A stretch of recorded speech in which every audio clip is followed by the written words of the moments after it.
E eu perguntei pro Leonardo também antes de chegar. Tu já tem alguma familiaridade com Linux? Não, não tem.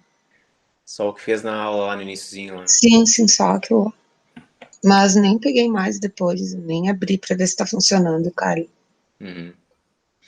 Tranquilo. Não sei o que deu com a tua apresentação aí, mas ela parece uma Ela tá recursiva. filmagem da filmagem, né? É Não, é que recursivo, pô. eu não comecei a apresentar ainda. O, Ah, tá. é quando eu mostro alguma outra coisa, Ah, daí tá. não. Não, Senão ele beleza. mostra a apresentação da apresentação da apresentação e fica até o infinito. É, Isso é a definição de recursividade, né? Literalmente. eu lembrei de 1900 e bolinha, quando tinha aquelas televisões no programa do Faustão, que filmavam, que a câmera filmava a televisão e aí acabava entrando imagem dentro de imagem dentro de imagem também. É isso aí.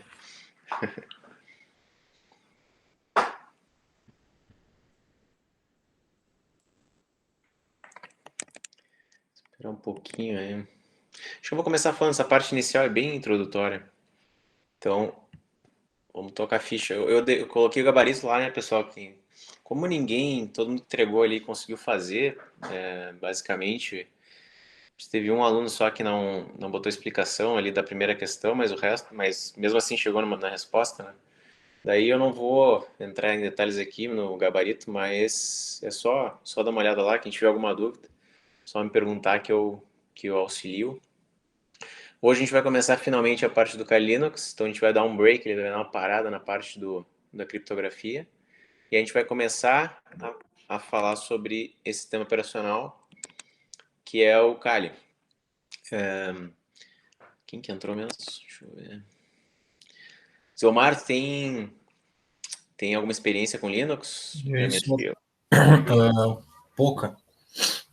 Beleza. Eu estou perguntando para todo mundo que entra aí, só para eu ter uma noção. Aham. Perguntei no início da aula, né, na primeira aula, eu acho, mas não me lembro mais.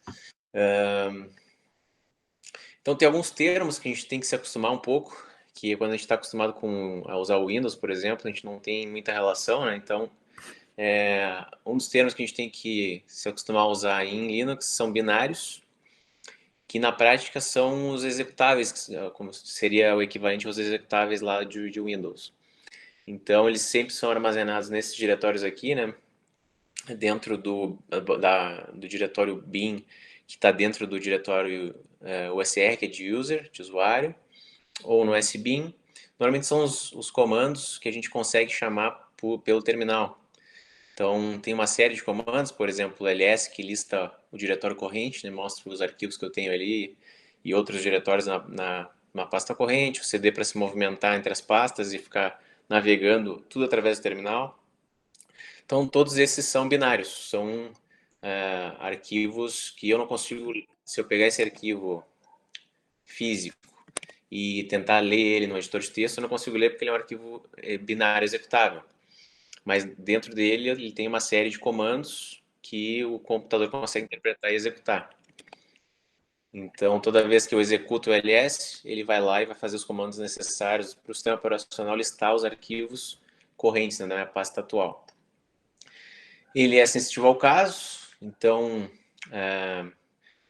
como não acontece no Windows, então se eu escrever, por exemplo, desktop com D minúsculo e desktop com D maiúsculo, na hora que for fazer um comando, for me referenciar ali a área de trabalho, vai ter diferença. Então, se eu tentar dar um CD desktop com D minúsculo, ele vai dizer que não existe a pasta, por exemplo.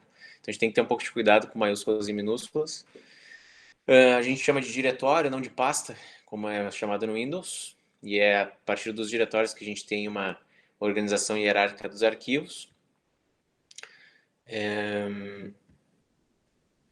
Root é o usuário administrador do sistema operacional, a gente chama também de superusuário.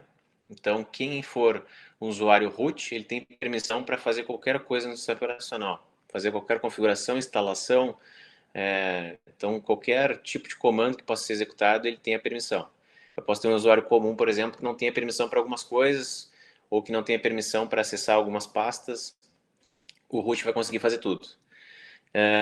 Outro termo que é muito usado no Linux é o script. Então, qualquer série de comandos que estão salvos em algum arquivo, que quando forem executados eles são interpretados comando a comando, sendo que esses comandos podem estar em várias linguagens, pode ser um shell script, pode estar em linguagem Python, como a gente já fez aí na última aula, pode estar em linguagem Ruby, Perl, essas são as mais comuns, né, em Linux.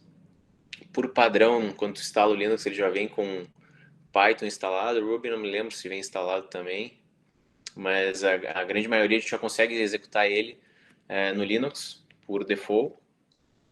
Outro termo é o shell, então ele é o ambiente, é o interpretador de comandos, então toda vez que for executar um comando, é o shell que vai executar para mim esse comando. Eu posso ter mais de um shell instalado no sistema operacional, no meu Linux. O mais comum é o bash, é Born Shell Again, o nome. E quando vocês instalarem o Kali, esse cara aqui é o que vai estar instalado por padrão ali para vocês poderem usar. Quem permite o acesso ao shell é o terminal. Então ele é a interface de comando, a nossa CLI ali. É a partir dele, desse terminal, é que a gente vai conseguir enviar comandos e receber, verificar o que esses comandos estão retornando. Então o Kali Linux, ele é uma distribuição do sistema operacional Linux, né? Só que ele é focado, ele é um Debian, né? O Linux que é usado internamente nele é um Debian. Só que, como a gente está focado em segurança, esse sistema operacional, o Kali Linux, ele é um Debian que já vem instalado com uma série de pacotes e uma série de ferramentas que permite que a gente já use ele focado. Eu não preciso ficar configurando, instalando uma série de programas voltado para segurança, né, para auditoria ou para teste de invasão, porque isso já vem tudo pronto para a gente e a gente só tem que saber usar as ferramentas. Então, na aula de hoje a gente vai ver como é que ele funciona, mas basicamente eu vou fazer uma revisão geral sobre Linux mesmo, até porque muitos de vocês não têm ambientação, né, não costumam usar o Linux. E eu mesmo, eu cursei engenharia de computação, né, quando eu fiz graduação. E eu também não tinha, no curso praticamente não se falava nisso. E por conta eu peguei, formatei um computador que eu tinha em casa e fiquei, pelo menos, acho que foi 1 ano ou 2, usando só Linux para me ambientar na época. Na época era bem complicado, até a instalação, né? Do Debian eu demorei acho que umas 2 horas, 2 horas e meia só para instalar. Hoje em dia é bem mais simples, né? Hoje em dia é bem barbadinha, o Kali mesmo é praticamente como instalar um Windows, né? Bem tranquilo. E o foco desse sistema operacional, ele é voltado só para isso. Tem outros, como o Parrot, que também é um sistema operacional voltado só para segurança. Tem uma série de distribuições que são focadas nisso, né? A gente vai usar o Kali, é um dos mais famosos. E é isso. Então, ele tem uma série de pacotes ele separa, inclusive, por qual é o foco da ferramenta que eu quero usar. Se eu quero usar para um teste de invasão, para um desenvolvimento de exploits, para engenharia reverse de malware, perícia forense, tem uma série de aplicações diferentes. Ele separa no menu inicial dele, tem uma série de subpastas ali, no qual ele diferencia para que é usada uma ferramenta e para que é usada a outra. Ao longo da disciplina aqui a gente vai ver várias delas, não vai conseguir ver todas, vem muita coisa instalada, tem muita ferramenta. A gente vai focar em algumas. O Kali começou esse projeto começou lá em 2012, como uma variante do Debian. A primeira versão saiu em 2013. A versão 2.0 lá em 2015 usou o GNOME como ambiente desktop, que é o layout dele visual, como é que funciona, né, para as janelas. E aí toda vez, vocês vão notar que tem que sempre manter ele atualizado. Qualquer coisa voltada para segurança, como toda vez está surgindo algum exploit novo, tem que estar sempre atualizando esse sistema operacional, até mais do que o que a gente faria com um sistema operacional comum de uso simples, né? Então a gente vai ver depois, né, como é que a gente faz essa atualização via terminal também. A instalação, pessoal, vou passar para vocês aqui no chat. Pessoal que entrou depois aí, quem não tem familiaridade com Linux, levanta a mão ali tô fazendo uma... Jean, quem mais? A Lilian tinha conversado antes. Quem mais? José. Bom, então vai ser útil para vocês a aula de hoje, tá, pessoal? Vou dar uma geralzona. Como os slides, eu tentei fazer um geral bem grande de Linux, talvez eu pule alguma coisa ali que não seja tão aplicado para a nossa disciplina aqui, né? Mas depois, quem quiser olhar com calma ali, Tem um geral sobre Linux. Quem for baixar, pode baixar através desse link. Então, lá no site, vocês vão poder escolher. Quem quiser usar o VMware como máquina virtual, aí baixa antes, instala. Quem quiser usar o VirtualBox, eu indico o VirtualBox, porque ele é free, né? E aí vocês conseguem usar, vocês podem baixar tanto diretamente aqui esse arquivo OVA, que ele já vem a máquina virtual pronta, vocês podem dar um duplo clique, ele já vai abrir no VirtualBox de vocês. Ou baixar por torrent também, que ele baixa um pouquinho mais rápido. Tem a documentação também, né? Vocês vão ver que não é nada de complicado para fazer essa instalação inicial dele. Eu coloquei lá, mandei para vocês um link, né, de um tutorial ali passo a passo. Quem quiser também não precisa baixar essa imagem OVA, dá para baixar uma imagem ISO e fazer a instalação ali passo a passo. E se alguém quiser instalar num DVD, tem uma versão live ali, sem instalação padrão, que aí tu coloca o CD e ele roda automaticamente. Depois que vocês instalarem, seria interessante que vocês executassem esse comando aqui, ó, pessoal. Eu tive uma experiência ruim já no passado aí, quando eu rodei a minha máquina virtual com o Google Meet ativado, assim. Como ele consome muita memória, os dois processos consomem muita memória, chegou uma hora que travou tudo, ou travava o Meet, então aí eu tento não fazer isso, mas se em alguma aula for fazer isso, aí eu vou desligar minha câmera, pelo menos para reduzir um pouco. E eu tinha mais aluno também na disciplina, então pode ter ajudado, né? Mas depois que vocês instalarem o Kali de vocês, é bom que vocês executem esse comando aqui. É sudo espaço apt espaço update. Isso a partir de um terminal, né? Quando vocês instalam, já tem esse atalho aqui do terminal. Então, vocês vão clicar nele, vai abrir essa janelinha preta aqui. Essa é a cara do CLI do nosso terminal, no qual a gente pode enviar comandos para o sistema operacional. E sudo significa que qualquer comando que eu executar depois do sudo, eu estou executando como se eu fosse um superusuário.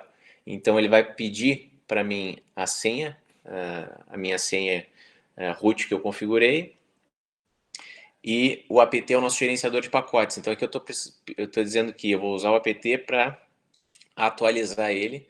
Então, todos os links de pacotes que eu tenho lá configurado, tem um arquivinho texto no qual eu configuro de onde é que eu vou baixar esses pacotes, né? Então, o que o apt faz é dar um GET, uma solicitação HTTP lá para buscar esses pacotes e atualizar eles a partir dos links que eu configurei. Posso também fazer um upgrade ao invés do update, no qual ele, além de atualizar tudo, se tiver uma versão nova, ele já faz o upgrade do sistema operacional. Sempre confirmem, quando ele mostrar essa pergunta aqui de sim ou não, yes ou no, aí vocês confiram com Y.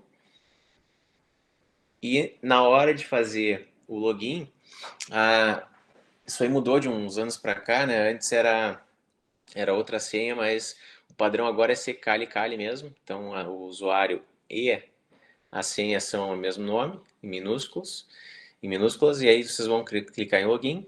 Vocês podem mudar a língua aqui, podem mudar para português.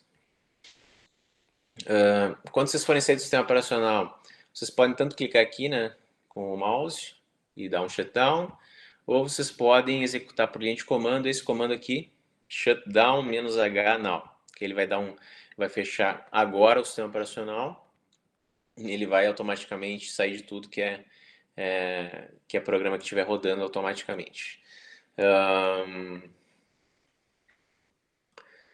Então, vocês podem me perguntar, mas se a gente tem acesso aqui eu posso clicar nas coisas, posso fazer o que eu bem entender, por que eu vou começar a usar o terminal? Como a gente tem um acesso lá no Windows, quem quiser mexer no prompt consegue ter algum tipo de acesso também, mas aqui no Linux a gente tem um acesso um pouquinho maior, tem mais permissões, e tem alguns comandos que a gente não vai conseguir executar com interface gráfica. Então, tem alguns comandos, alguns programas que a gente consegue usar, outros não. Então, no caso aqui, eu coloquei como exemplo o Autopsy, que ele é usado para forense, né, para perícia forense, e internamente ele usa o SleuthKit. Então, eu posso tanto usar esse cara com autópsia mesmo, que ele tem a interface visual, que é acessada através do navegador web, ou posso usar ele por linha de comando, e eles têm as mesmas funcionalidades, mas pode acontecer, por exemplo, em algum momento você não tem acesso à interface gráfica de algum sistema operacional. Então, aí vocês, se vocês conseguirem acesso pelo menos a um terminal, vocês vão conseguir fazer alguma coisa sem precisar fazer alguma instalação a mais no sistema operacional. Então, é bom se ambientar, saber usar. Aqui um exemplo de como fazer uma instalação através do apt-get. Quem já tiver como root não precisa usar o sudo antes, né? Mas se eu não tivesse ali, eu tivesse como usuário comum, eu teria que botar o sudo antes do apt-get. Você pode escrever tanto apt-get quanto apt só, funciona igual. E aqui, em vez de dar o update e o upgrade, a gente está dando um install. Então, a gente está pedindo para instalar um pacote específico. Então, se esse pacote estiver na lista de pacotes possíveis ali já baixados previamente, ele vai instalar. Aqui eu estou instalando o VirtualBox. Então, para eu poder usar o VirtualBox no Kali Linux, se eu quiser. E aí eu estou dizendo sim ou não aqui. Eu vou ter que botar o yes para continuar, o Y.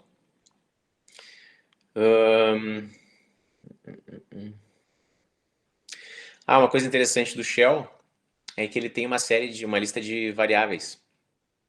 Então, que a gente chama de variáveis de ambiente, e a gente pode configurar essas variáveis e depois reutilizar elas, né? Então, elas sempre funcionam por esse par de informações, que a chave ela é igual a um determinado valor. Então, isso é usado muito, por exemplo, para pastas. Então, aqui eu estou dizendo que o shell, que é uma variável de ambiente, é igual ao /bin /bash. Então, qualquer lugar que eu escrever que eu usar o shell, vocês vão ver depois que quando tem que usar essa variável de ambiente, eu tenho que usar um cifrão antes para dizer que é uma variável. Mas se vocês entrarem no terminal e escreverem env, ele vai mostrar todas as variáveis de ambientes configuradas. Então, minha pasta home, a pasta do usuário padrão, o username do usuário, a língua, e assim vai. Tem uma série de configurações que a gente consegue fazer aqui só com essas variáveis de ambiente. A gente pode ver as setadas pelo usuário com esse comando aqui, set pipe more. O pipe, pessoal, quando eu quero pegar a saída de um comando e usar como entrada de um segundo comando. Então, isso pode ser um comando bem abrangente, mas só para vocês saberem para que serve o pipe. Esse more aqui é um comando que, como esse set vai me dar um conteúdo muito grande, para eu não conseguir enxergar tudo passo a passo, eu uso o more que eu consigo pelo menos olhar, enquanto eu não estiver dando enter ali, ele não vai ir para a próxima linha, e aí eu consigo enxergar isso detalhadamente. Como é que a gente muda uma variável dessa de ambiente? Então, posso dar um set, e aí, por exemplo, quero saber uma específica, né? Um comando que a gente pode usar no Linux é o grep. Então, se eu usar o set, vem toda aquela lista gigantesca. Aqui eu estou usando essa lista gigantesca como entrada desse comando chamado grep. Ele pode ser usado uma série de coisas, a gente vai ver mais sobre ele depois. Então, o grep, eu estou obtendo dessa lista inteira que veio, somente a linha que tenha isso escrito. Esse hist size é o tamanho do histórico que eu quero guardar. Então, o histórico o que é? Quantas linhas de comando eu quero que fiquem salvas no histórico. Quando vocês estão no terminal, eu vou abrir aqui no Mac. O Mac, ele também tem, eu consigo acessar o terminal, ele é bem parecido com o Linux no jeito de usar. Então, por exemplo, quando eu escrevo algum comando, como ls, que é para listar os arquivos, se eu apertar a teclinha para cima do meu teclado, ele vai mostrar o último comando que eu digitei, ó, que é o ls. Então, por exemplo, se eu escrever pwd, que é para mostrar o diretório corrente, e agora apertar para cima, vai aparecer o pwd, se apertar mais uma vez para cima, é o ls, e assim vai. Isso significa que eu estou acessando o histórico do terminal. Aqui eu sei que o que está definido aqui no sistema operacional é que o tamanho do histórico são 1000 linhas. Então, quando passou de 1000 linhas, ele vai perder a última linha, a primeira linha salva, né? E assim vai. Se eu quiser modificar para 800, por exemplo, basta eu escrever no terminal o nome da minha variável de ambiente, igual, cuidem com maiúsculas e minúsculas, tá? Então, variável de ambiente sempre maiúsculo. Aqui eu mudei para 800. A partir desse momento, se eu fizer o mesmo comando anterior, ele vai dizer, não, agora é 800. Só que, se eu não usar o comando export, então se eu não escrever export his size, ele não vai salvar isso só vai ser configurado para a sessão atual, ou seja, até eu reiniciar ou sair, deslogar do meu usuário. Então, quem quiser salvar definitivamente uma variável de ambiente tem que chamar, depois de modificar ela, tem que chamar o export, esse comando, com o nome da minha variável de ambiente. Dúvidas por enquanto, pessoal? Alguém tem alguma questão? Não, tranquilo, professor. Então, a gente vai começar pelos comandos básicos aqui para fazer gerenciamento de arquivos e diretórios. Então, lá no terminal, se eu quiser descobrir qual é o diretório que eu estou atualmente, meu diretório corrente, eu escrevo pwd. Aí ele vai mostrar quais são as pastas, começando da raiz. Assim como no Windows a gente tem uma hierarquia de pastas, né, de diretórios. Então, a gente começa sempre da base, que é a raiz, é onde começa tudo. Depois eu vou ter uma série de diretórios. Então, aqui eu acessei users e depois acessei coelho. Então, essa é a minha pasta de usuário. Aqui, esse cara vai sempre dizer onde eu estou atualmente. Se eu quiser ver os arquivos e diretórios que tem dentro dessa pasta, aí eu escrevo ls. Se eu quiser ver detalhadamente, posso passar essa opção aqui. Normalmente, os comandos que a gente tem para passar no Linux, quando for uma opção a mais para configurar, eu uso esse menos do lado. Então, aqui eu estou dizendo, vou chamar o comando ls e passar a opção para listar todos e o A é para mostrar detalhadamente, se eu não me engano. Mas depois eu vou mostrar para vocês que a gente consegue ter não sei se eu botei no slide aqui. Tem um site que a gente consegue ver detalhadamente que opções a gente tem para um comando, né? Se vocês estão lá no Linux, vocês podem usar o man, M-A-N, que aí ele vai acessar o manual do próprio Linux. E no manual vocês vão conseguir ver para que serve qual é o nome desse comando, para que ele serve. Então, ele para listar diretórios, os conteúdos dos diretórios que você quer. Aqui tem uma série de opções que vocês podem colocar. Vocês podem dar uma olhada de um arquivo também, se vocês quiserem. Aqui tem uma descrição, tem cada opção para que serve. Então, ele tem uma descrição básica. Ó. E se eu quiser sair desse manual, tem até exemplos de uso, eu escrevo o que é para sair, e ele sai. Então, man e o nome do comando de vocês conseguem verificar uma série de possibilidades para o comando. Então, no "-la", cada arquivo que eu tenho ali, diretório, vai aparecer detalhadamente com uma série de informações. Então, quem é o usuário que criou, a quem ele pertence, a data que ele foi criado, o tamanho dele, as permissões dele, depois a gente vai ver para que serve isso aqui. E é isso. A gente pode ter a lista de arquivos ordenados pela última data. Então, em vez de botar LA, eu vou botar LT. Aí vai ordenar pela última modificação. Que dá para ver por aqui, ó. Foi do dia 24 até o dia 17. Quando o dia era igual, ele ordenou pelo horário. E se eu quiser fazer isso inversamente, aí ordenar de trás para frente, eu uso o R junto. Aí, ao invés de começar no 24, ele vai começar no 17 e vai até o final. Para que serve esses caracteres iniciais ali que aparecem no canto esquerdo de cada arquivo? Então, aquilo ali indica as permissões que a gente vai ter para aquele arquivo ou para aquele diretório específico. O primeiro caractere que aparece ali no canto esquerdo é para representar e dizer explicitamente que esse cara ou é um diretório, que quando vai aparecer a letra D, quando é um link simbólico, que vai aparecer o L, não tem nenhum no exemplo. O que é um link simbólico em Linux? É um atalho. É o que seria um atalho lá no Windows. E também pode ser esse hífenzinho, que é um arquivo normal. Então, vai ser um diretório, um arquivo normal, ou um link, um atalho. Quando vocês verem um arquivo que nem esse aqui, todos esses que tem um ponto na frente, e são arquivos que, se eu abrir essa mesma pasta pelo diretório, pelo navegador de arquivos, eles não vão aparecer. Então, quando tiver um ponto na frente, é porque ele é um arquivo oculto. Depois daquilo, eu tenho 3 partes. Então, a primeira parte vai se tratar, as 3 primeiras letras, né, vão dizer respeito às permissões do proprietário do arquivo, as outras 3 vão dizer as permissões do grupo ao qual esse proprietário pertence, e as 3 últimas para os demais usuários. Então, quando tiver um R, isso significa que a pessoa tem permissão de leitura. Quando tiver um W, que a pessoa tem permissão de escrita, de gravação. Quando tiver um X, que ele tem permissão de executar esse arquivo, então esse arquivo é executável, é um binário. E quando tiver a setinha ali, o hífen, aí essa permissão foi desabilitada. Então, é sempre essas 9 caracteres ali que vão representar as permissões do proprietário do arquivo, do grupo ao qual ele pertence e dos demais usuários. Como é que a gente muda a permissão de um arquivo ou de um diretório? Então, a gente pode usar o comando chmod. Normalmente, para a gente não ficar digitando um monte de letras ali, a gente pode usar números que correspondem a uma série de letras. Então, essa tabelinha aqui tem a combinação das permissões mais usuais. Se eu quiser mudar, por exemplo, esse script chamado exemplo1.sh, que é de shell script, no Python lá era .py, no shell script é .sh. Se eu quiser permitir que ele seja executável, basta eu escrever o comando chmod, set, eu estou dizendo que o dono do arquivo vai poder executar, ler e escrever dentro desse arquivo.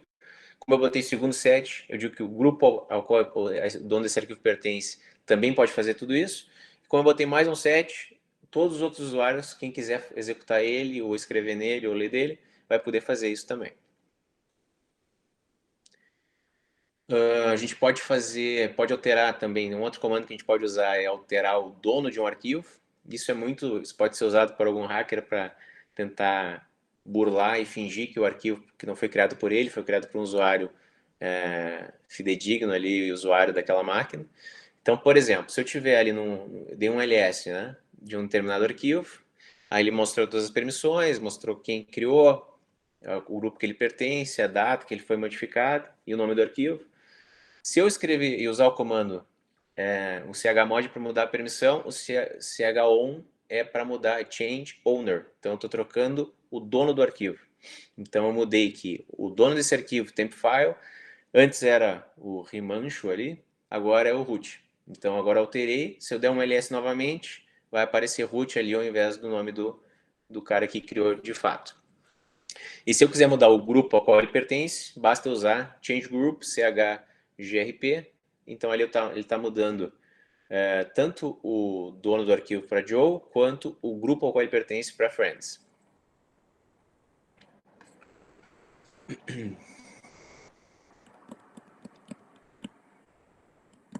Então, aqui só um exemplo mais completo. Então, aqui eu tenho 2 arquivos e um diretório, né? Aqui a permissão do dono do arquivo, a permissão ao grupo ao qual ele pertence, a dos demais usuários. Aqui a quantidade de links, de atalhos que eu tenho desse arquivo ou desse diretório. O dono do arquivo, o grupo ao qual ele pertence, quantidade em bytes que eu tenho do arquivo, a data e hora no qual foi criado ou foi feita a última modificação, e finalmente o nome do arquivo.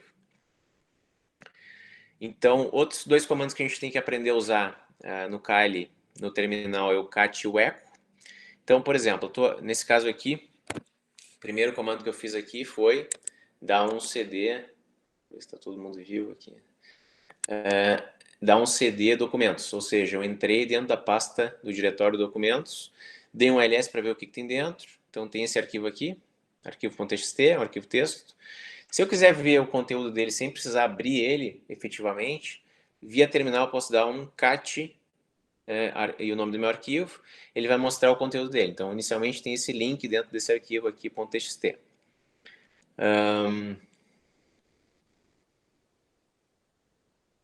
Bom, se eu usar o comando echo, basicamente o que o comando echo faz ele recebe uma string como parâmetro e joga isso na tela. Então, ele é como se fosse um print. Só que se eu pegar o comando echo, escrever um determinado texto aqui, então eu escrevi o Google, né? Está invertido isso aqui, mas tudo bem. E usei o maior, esse cara é importante. Para que serve esse maior aqui? Isso significa que tudo que foi gerado antes aqui, eu estou redirecionando e, em vez de ir para o terminal, eu estou jogando isso dentro de um outro arquivo. Então, esse texto aqui, www.google.com, vai ser jogado para o meu arquivo txt. Então, tudo que eu tinha antes, que era esse link aqui, foi perdido. O que ficou... Vou corrigir aqui, tudo bem. O que ficou, quando eu der um novo cache dele, é só o www.google.com. Aqui eu dei um touch só para criar um novo arquivo e dei um ls para mostrar eles aqui de novo. Então, se eu quiser adicionar um texto num arquivo usando esse sinal de maior, eu posso, se eu não quiser apagar o que tinha antes no arquivo, só dar um append ali no final, em vez de usar um maior, eu uso 2. Então, usando 2, o que vai acontecer é que ele vai adicionar lá no final do arquivo, mas vai manter o que eu tinha no arquivo anteriormente. Outro comando que a gente pode usar, o cat, ele só mostra a parte inicial do arquivo, né? O more, ele mostra todo o meu arquivo e ele diz quantos porcentos eu já li do arquivo aqui. Enquanto vocês estiverem apertando Enter, ele vai mostrando o restante do arquivo. E quando vocês quiserem parar a leitura do arquivo, vocês vão apertar o Q. Então, se for um arquivo um pouco maior, usem o more. Se for um arquivo curto, usem o cat. O less é parecido, ele é um pouquinho mais completo que o more. Ele tem uma série de possibilidades, né? Vocês podem apertar o H ali para ajuda, dá para fazer uma pesquisa, então vocês podem digitar, fazer uma pesquisa maior, mas assim, eu sugiro que se vocês forem fazer alguma coisa nesse sentido, abram um editor de texto, vocês podem usar o gedit, se não tiver instalado, vocês dão um sudo apt install gedit, e aí na hora que vocês vão abrir o comando, o arquivo que vocês querem editar, dão um gedit e o nome do arquivo de vocês, arquivo.txt, sendo que vocês têm que estar no diretório corrente desse arquivo. Aí ele vai abrir graficamente o editor de texto e vai ser mais fácil de usar do que fazer tudo por terminal. Vocês podem ver só as linhas iniciais com o comando head. Esse comando head pode receber também quantas linhas eu quero passar. Então, no parâmetro "-n" aqui, vocês podem dizer, não, eu quero ver até a 10ª linha. Então, aqui ele está olhando até a 10ª linha desse arquivo de configuração do programa Snort, que está dentro da pasta etc. Para ver somente as últimas linhas, vocês usam o comando tail.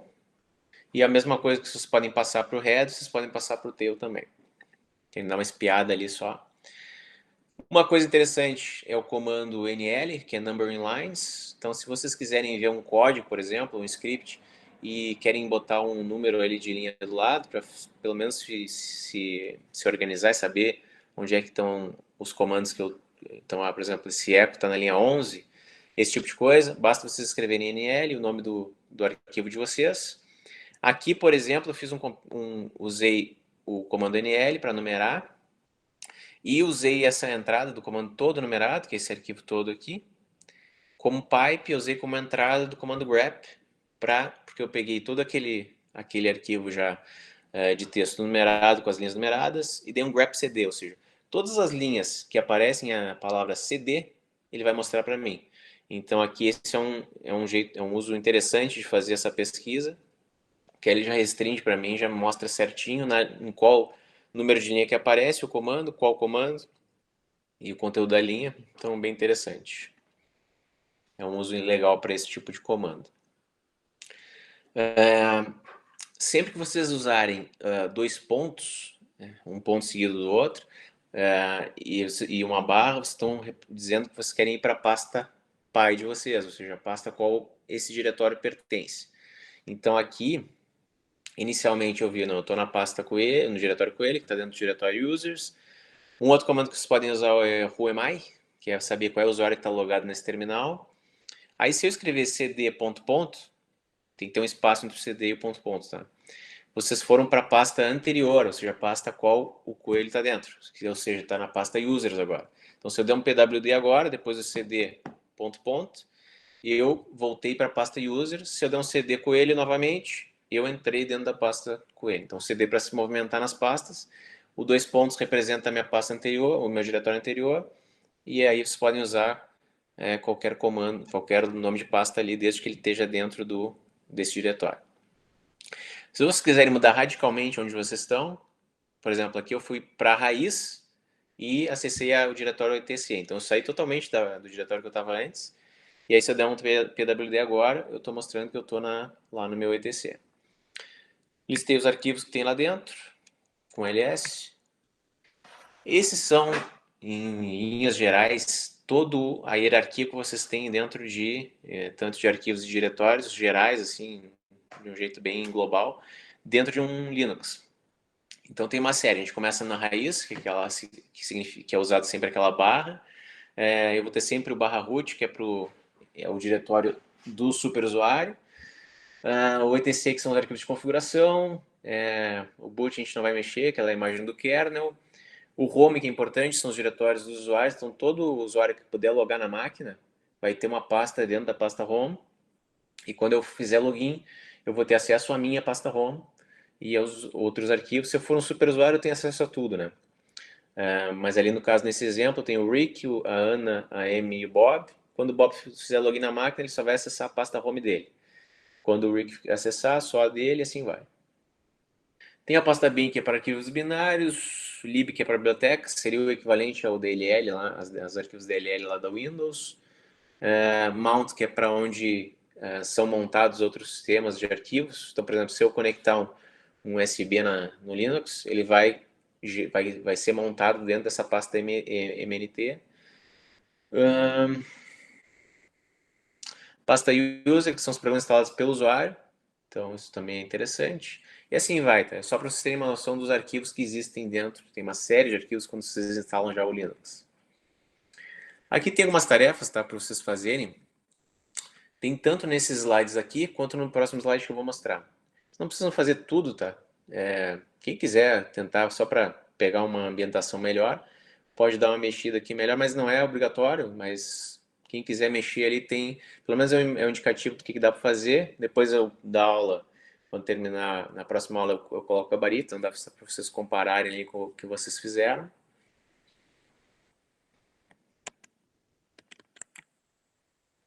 Para a parte 2 agora.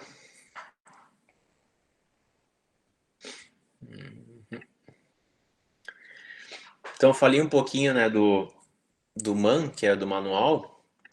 A gente pode também usar a opção H, menos H, ou menos help em algum comando. Então se eu estou lá no terminal e eu não sei muito bem como funciona o comando ls, a maioria dos comandos tem a opção menos H, ou menos H. Menos H. Que é como se fosse um manual mais simplificado. Então é um jeito de usar, mas de um jeito mais simples. Então isso é um jeito de acessar o manual sem precisar verificar todo aquele conteúdo gigantesco. Então se querem um auxílio rápido, só podem sempre chamar esse help para qualquer comando Linux que vocês forem usar. Então aqui um exemplo do comando ping, né, que é para mandar um pacote ping para um determinado IP e voltar uma resposta. Então aqui, se eu quiser saber como usar as opções, vocês podem usar ping -help. Aí ele vai dar uma descrição básica ali de como é que funciona. Se vocês quiserem ver mais detalhadamente, escrevem man ping e aí vai ter uma descrição mais detalhada. Esse site que é legal, deixa eu mandar aqui para vocês no chat. Esse site aqui é como se fosse um jeito de acessar o help, o manual do Linux, só que ele mostra visualmente mais bonitinho, ele tem uma explicação um pouquinho mais fácil de ver. Então aqui eu estou chamando o comando psaux-w, então estou pesquisando isso lá nesse site, Explain Shell, e aí ele vai mostrar a descrição básica do que faz, para que serve esse comando, aí cada opção que eu coloquei ali, para que serve. Então aqui seleciona todos os processos, esse comando ps é para mostrar os processos correntes que estão rodando na máquina, né?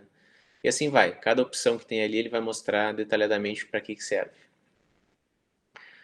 Então quem não curte muito terminal dá para acessar esse site também. Isso aqui é importante, pessoal. Por alguma razão eu nunca gostei muito de pesquisar por terminal, mas é bem viável. Então a gente tem como, nesse caso aqui, eu estou usando o comando find, é uma das possibilidades. Tem o comando locate também que dá para usar.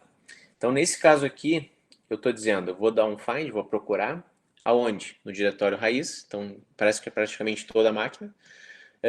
Com a opção "-name", ou seja, eu vou procurar o nome, todo arquivo que tiver como nome, nesse caso aqui, Kali. O que significa aquele asterisco ali? Significa que qualquer coisa que tiver entre Kali e .pdf, ele vai aceitar. Então se tiver kali1.pdf, kali-linux.pdf, ele vai mostrar os dois. Então aqui eu mostrei um exemplo ali embaixo, ó, dei um ls-lh para mostrar os arquivos que eu tinha na máquina. E dei um find, ponto significa o quê? É o meu diretório corrente. Então, barra é a nossa raiz geral, ponto é a minha pasta atual. 2 pontos, a pasta pai. E aqui dentro dessa pasta, ou seja, nesses arquivos aqui, eu quero procurar tudo que tiver, qualquer coisa antes, Word no meio e qualquer coisa depois. E aqui uma outra opção que eu posso passar para esse comando find é restringir. Então, se eu quero restringir para diretórios, eu coloco "-type D. Se eu quiser restringir para arquivos, eu coloco "-type F. Se eu não colocar nada aqui, não botar a opção "-type", ele vai mostrar tanto diretórios quanto arquivos. Então, aqui ele mostrou só arquivos, que tem Word no nome, ó, independente do que tem antes ou depois. Aqui eu fiz a mesma pesquisa para diretórios daí. Então, ao invés de mostrar esses arquivos aqui, que é um arquivo zip, um txt, ele mostrou só os diretórios. Ó. Então, esse cara aqui é bem interessante, principalmente quem vai mexer com análise forense depois. Tem que acessar, por exemplo, algum computador infectado, você consegue acessar por linha de comando, e aí tem que fazer uma pesquisa de algum arquivo. Find é um bom comando para isso. Where is é um comando legal, where is e which, no qual eu passo um determinado arquivo, ele vai me dizer onde é que ele está dentro da minha máquina. Esse nome que eu passo aqui, que eu usei ali o asterisco, né? Basicamente o que a gente está fazendo ali é definindo uma expressão regular. Então, como é que funcionam aqui as expressões regulares? Isso não serve só para isso, mas para uma série de... Eu vou mostrar aqui alguns exemplos na sequência. Mas antes disso, além do name, eu posso ter a opção ename, no qual ele desconsidera maiúsculas e minúsculas, e funciona tudo igual. Por isso que com name, nesse caso aqui, nesses arquivos que eu tenho aqui listados, com ls, se eu tenho uma série de testes, né, cada um com uma formatação diferente, o nome. Então, se eu botar "-name" assim, ele procura exatamente do jeito que está, teste.c. Se eu botar ename, ele vai mostrar todos, independente de maiúsculos e minúsculos. Dá para usar "-user para restringir a pesquisa somente a um usuário, somente a um grupo, com "-group".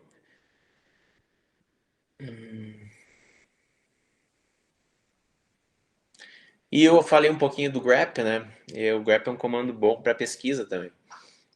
Então aqui, o agrep eu estou procurando aqui, nesse caso, melon.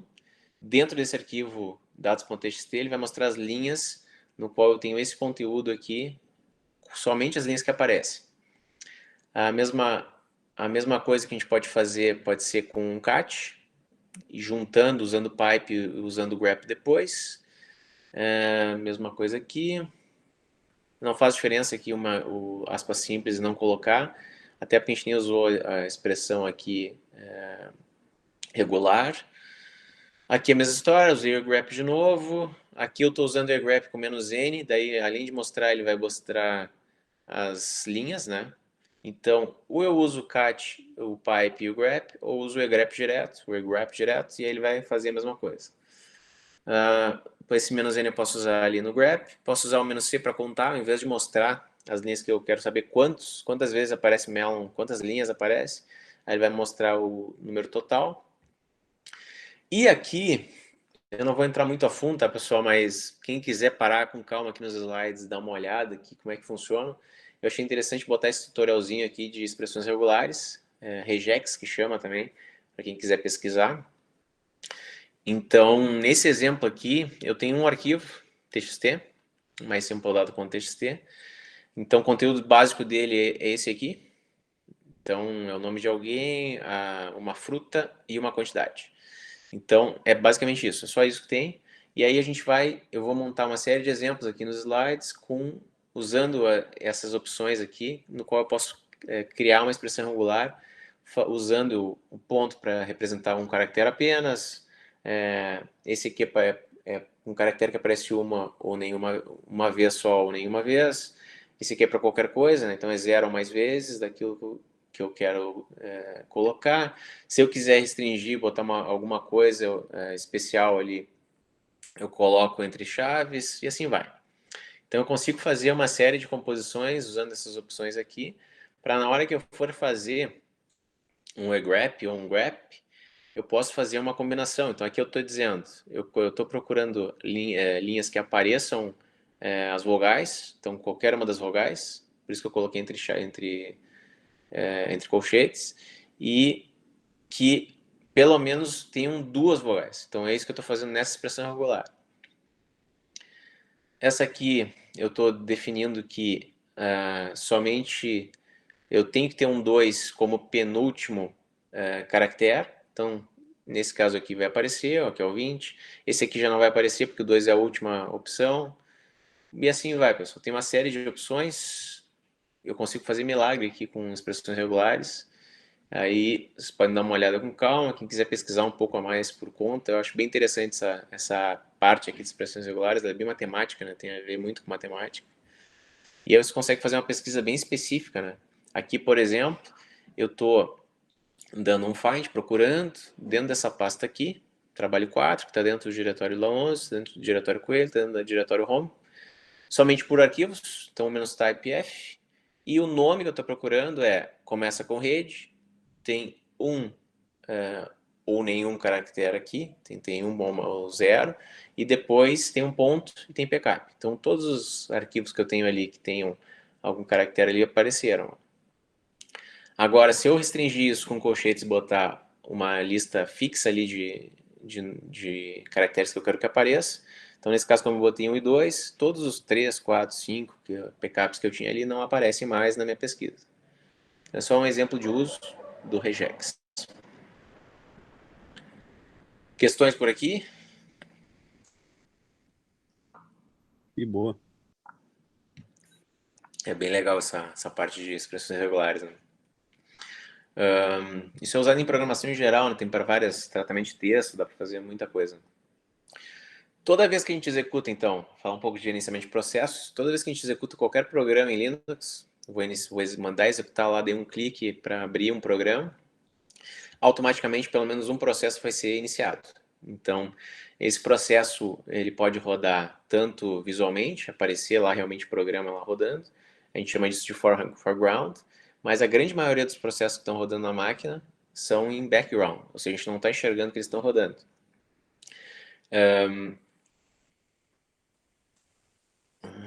Quando vocês iniciam o Kali Linux por padrão, ele já inicia, sem vocês enxergarem, só iniciando ali o sistema operacional, 141 processos, só para fazer todo o esquema do sistema operacional funcionar. E basicamente só um vai estar em foreground, que é a interface gráfica ali de vocês. A maioria vai ser serviço que vai estar rodando internamente. Para saber quais são os processos que tem rodando agora na máquina, vocês usam esse comando aqui, ps. Então, se vocês usarem um comando simples, ele vai aparecer basicamente só o bash ali.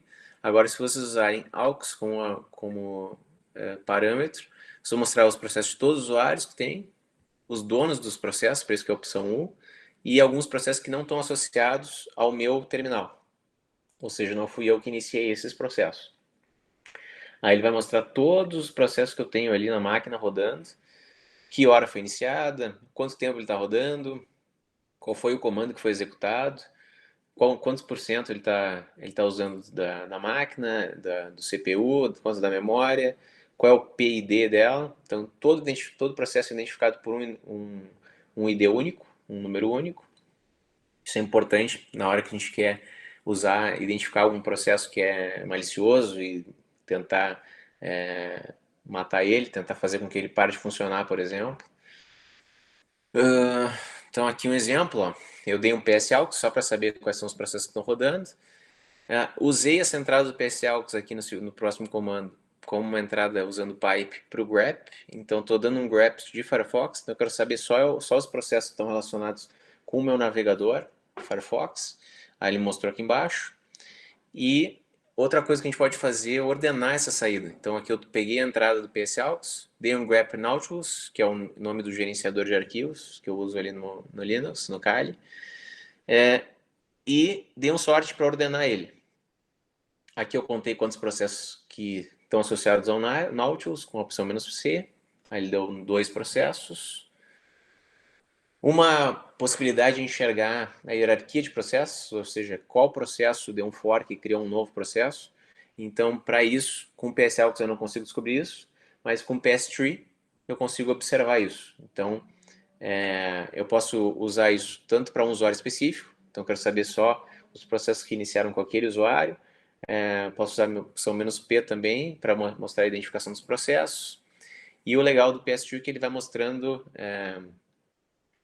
ele mostra totalmente quem gerou qual processo. Isso é muito útil na hora de fazer uma análise para verificar, por exemplo, se algum processo malicioso foi criado por qual, se veio do navegador, se veio de algum processo suspeito.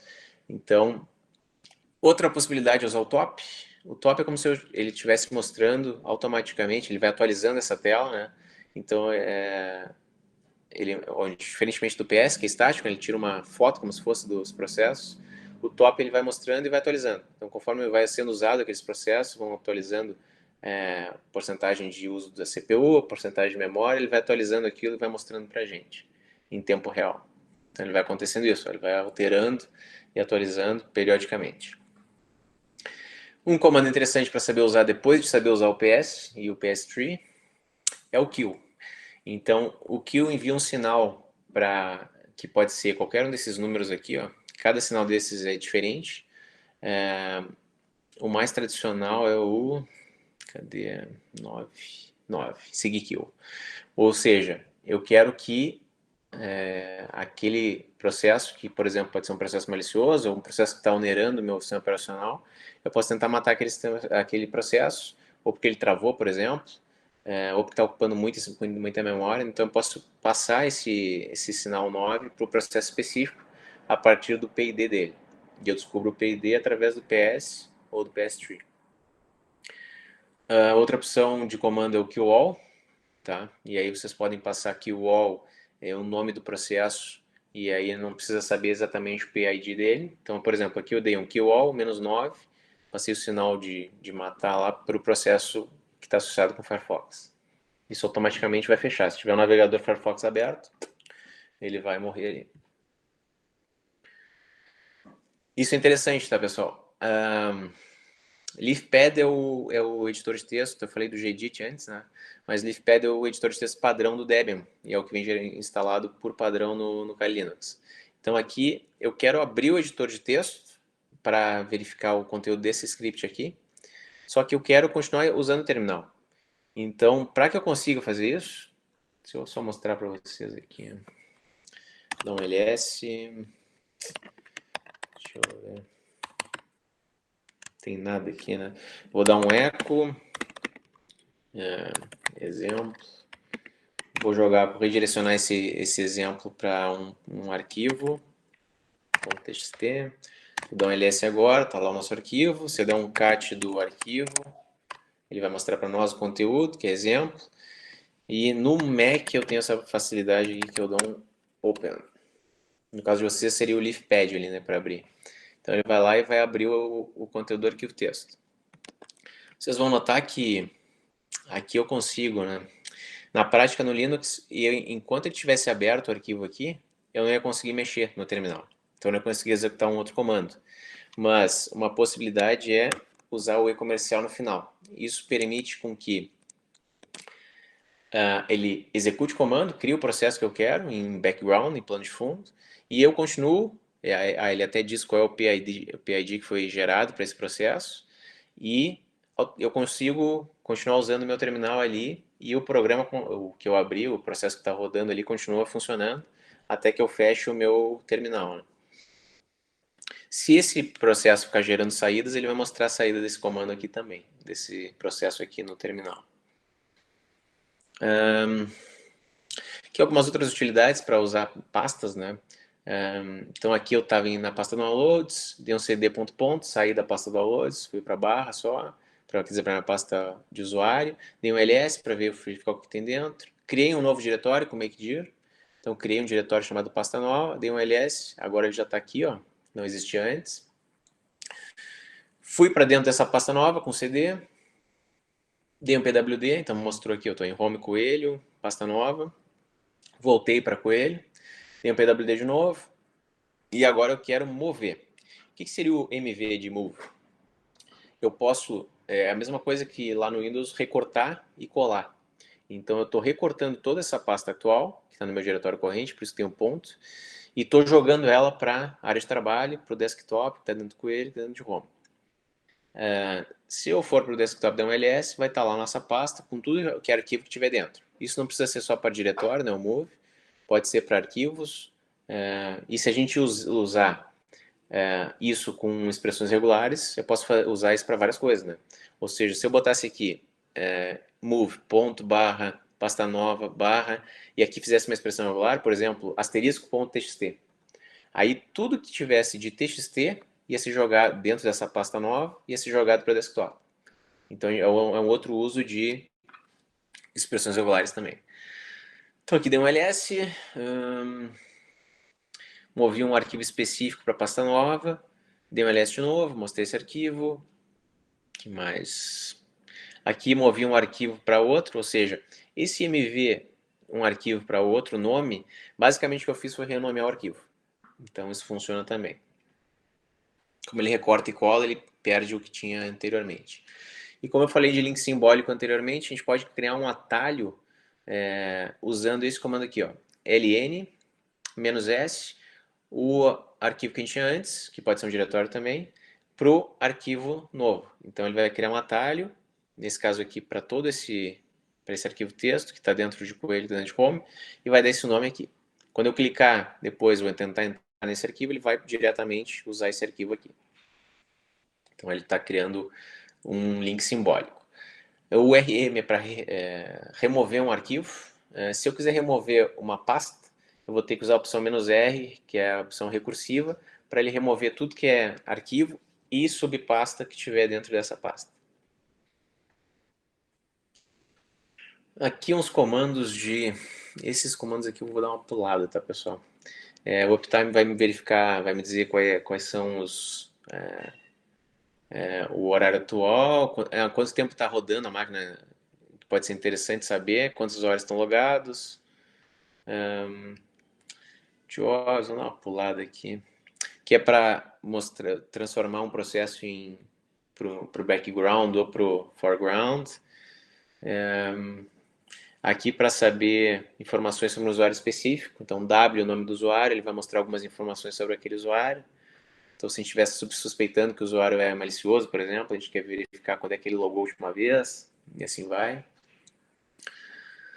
E gerenciamento de pacotes. Eu posso usar no Linux, além do terminal, eu posso usar também um programa específico, né, para gerenciar pacote. Mas dá menos erro usar o apt direto, tá? Do que usar o gerenciador de pacotes lá, que é o Synaptic. Cada sistema operacional vai ter o seu gerenciador de pacotes, cada Linux vai ter o seu, né? Então, por exemplo, para pacotes da Red Hat, ou são pacotes RPM que são usados. Então, SUSE, sistema operacional SUSE, Mandriva, Red Hat, todos usam esse cara aqui. Os comandos para gerenciar esses pacotes são um pouquinho diferentes. Já no caso do Kali ou de outros Debians, esse aqui, o dpkg, são o nome dos arquivos que o Debian usa. Então, o Ubuntu também vai usar dpkg. E aí a gente vai usar o apt-get para fazer a instalação. Uma opção que funciona somente com o Debian é o dpkg. Então dá para usar eles também no Kali Linux. Então dpkg-i, o nome do pacote, ele vai instalar, vai remover com "-r". Isso aqui é só para curiosidade de vocês. O apt que eu comentei, então apt update para atualização. Eu sugiro que vocês usem o apt, tá? Se vocês quiserem pesquisar, por exemplo, eu não sei certinho o nome do pacote que eu quero instalar, mas eu sei que, por exemplo, começa com Snort, ou tem Snort no nome. Aqui dá para usar também expressões regulares.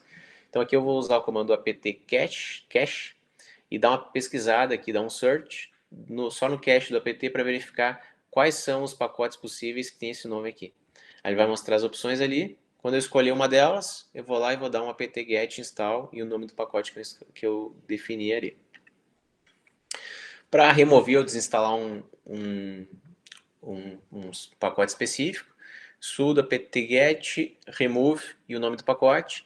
Só que se eu usar só o remove, ele não vai apagar dependências. Então, se para instalar esse pacote ele instalou outros, eu vou precisar, se eu quiser desinstalar tudo, aí eu, em vez de usar o remove, eu uso o purge. Aí ele remove tanto o meu pacote principal quanto as dependências desse cara. Para instalar o install, que eu já tinha mostrado antes, tem que sempre confirmar ali, normalmente ele pergunta, ele diz quais pacotes e dependências que ele está instalando, e ele pergunta sempre se vocês querem mexer, se querem dizer que sim. E eu falei um pouco dos arquivos do arquivo de configuração, né, que ele ia buscar a partir dos links lá que estavam definidos no arquivo de configuração. O arquivo de configuração é esse cara aqui, ó, source.list, que está dentro do diretório apt, que está dentro do diretório etc. Vocês podem dar um cat para verificar o diretório de vocês, quando vocês acessarem o Kali. E vocês podem editar esse arquivo texto. Só cuidem, quando vocês quiserem comentar e não usar alguma delas, basta botar um hashtag no início da linha, aí eles consideram aquele link para fazer pesquisa. As distribuições de linhas que eles colocam aqui normalmente são main, que é para software open source, né, código aberto, Universe, que é para software mantido pela comunidade, que é gerenciado em projetos, restrito por questões legais, copyright, multiverse, restricted, que aí são drivers proprietários, e para testes instáveis, que são os backports. Então, vocês podem adicionar outros links aqui, e ele vai atualizar, quando vocês derem um update a próxima vez, ele vai pegar aquele link do servidor e vai fazer o get que ele faz lá na hora de dar o update. Tanto para o update quanto para o upgrade, que é para fazer a atualização do sistema operacional. Ele não faz só do sistema, né? Ele faz de tudo que é pacote que tem ali. Então, se tem uma versão nova daquele pacote, ele dá um upgrade nele. Se vocês quiserem usar, acho que já vem até instalado, né? Mas se não vier, é só instalar o sudo apt install synaptic. Esse é o programa gerenciador gráfico. Então, ele tem esse visual aqui. Ele funciona da mesma forma que o apt. Ele vai mostrar todos os tipos de pacote. Quando vocês selecionarem um tipo de pacote aqui, ele vai mostrar quais são instalados agora.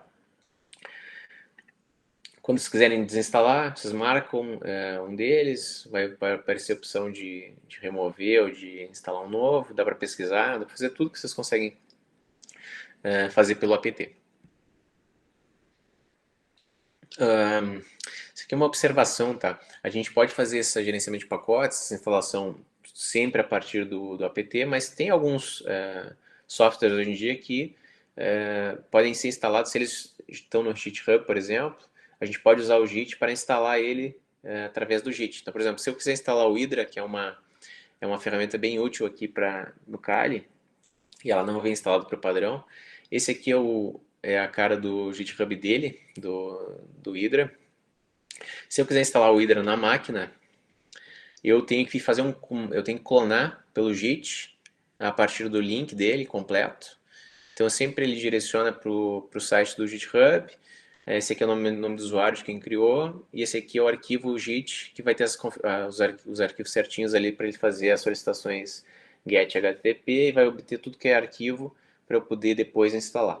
Então aqui ele está clonando tudo que tem lá de código, depois que ele termina de baixar todos os arquivos, quando der um ls, ele vai mostrar a pastinha ali com todos os arquivos que eu baixei do GitHub, nesse caso aqui do Hydra.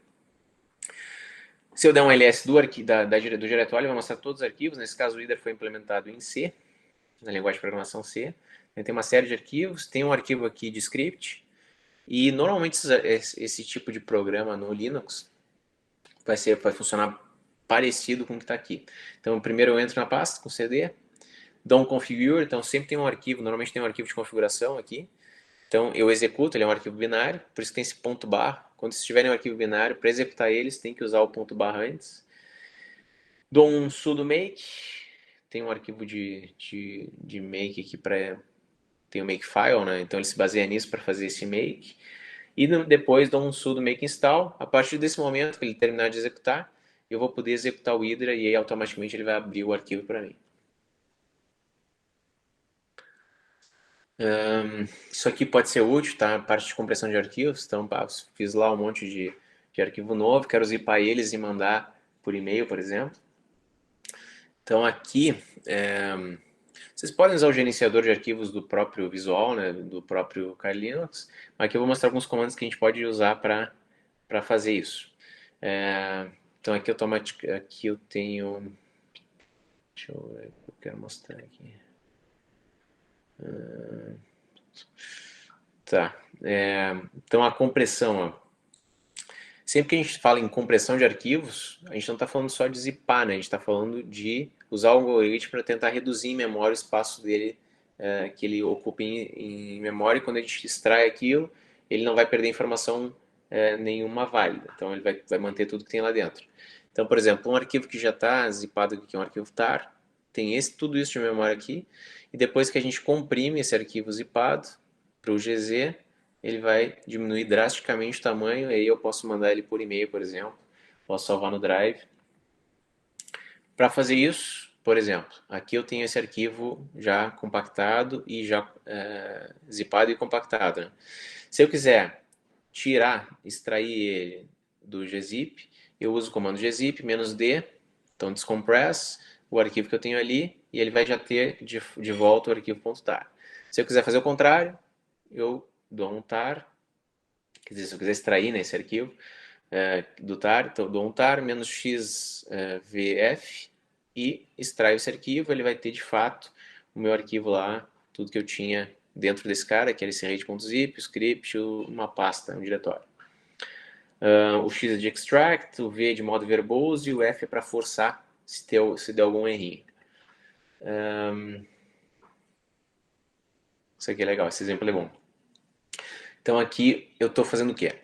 Eu estou usando aquela variável de ambiente home, que diz o meu diretório corrente do usuário logado. Estou dando um find, estou pesquisando no home, arquivos, por isso que é -type-f, qualquer nome que tenha qualquer coisa .sh, ou seja, todos os scripts que estão na pasta home desse usuário, que é o home coelho. Então ele vai lá e vai pesquisar todos os arquivos shell script, ó. Então aqui eu consigo dar enxergar todos os scripts que eu tenho.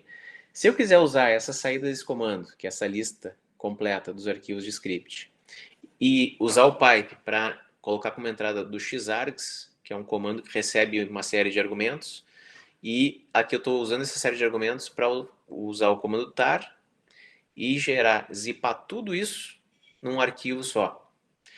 Então, em vez de X, que é para extrair, eu vou usar o C, que é de compress. Então, ali eu estou comprimindo tudo que eu tinha ali e gerando um arquivo zipado com todos os meus scripts que eu tenho no diretório corrente desse usuário. Então, esse é um uso bem interessante da compressão de arquivos, do comando find também.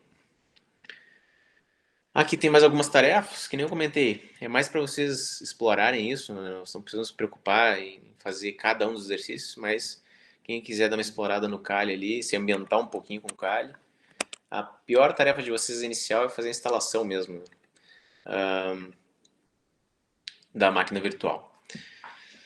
Então é isso, pessoal. Quem tem alguma questão, dúvida sobre o Kali, sobre como instalar, alguma questão do que eu expliquei agora?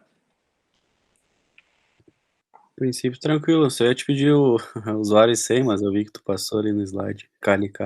Antigamente, acho que mudou ano passado ou retrasado. Antes era root e tor, que é o root ao contrário, a senha. Mas a última vez que eu baixei já era Kali. Eles simplificaram. E aí depois, quem quiser, tipo, instalou, pode mudar a senha depois, né? Dá pra gerenciar os usuários ali, dá pra... Show de bola. Mais alguma coisa, pessoal?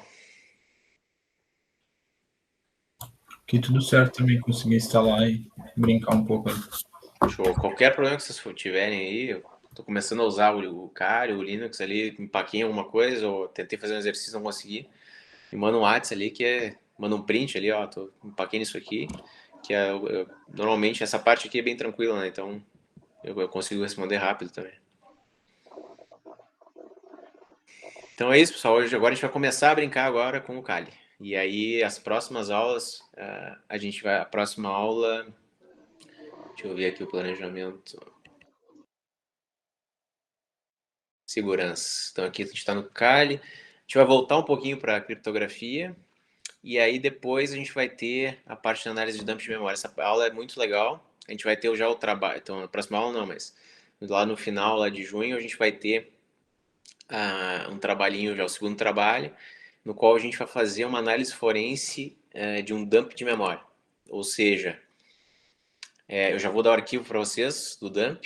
E o que significa o dump? É alguém pegar estaticamente como é que está a memória naquele momento. Então, por exemplo, ocorreu um ataque lá numa máquina. Então, ocorreu um ataque, gera um dump daquela memória para conseguir descobrir o que aconteceu ali. Se tem algum arquivo malicioso, quem é que gerou, o que aconteceu. Então, nessa aula eu vou explicar para vocês como é que a gente consegue fazer isso com uma ferramenta específica lá do cara. E aí vai ter um trabalhinho prático já para vocês fazerem em cima dessa mesma dinâmica. Né?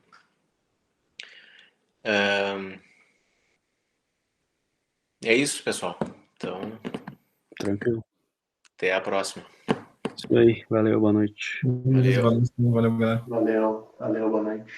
Valeu, professor. Até mais. Valeu. Boa noite. Boa noite.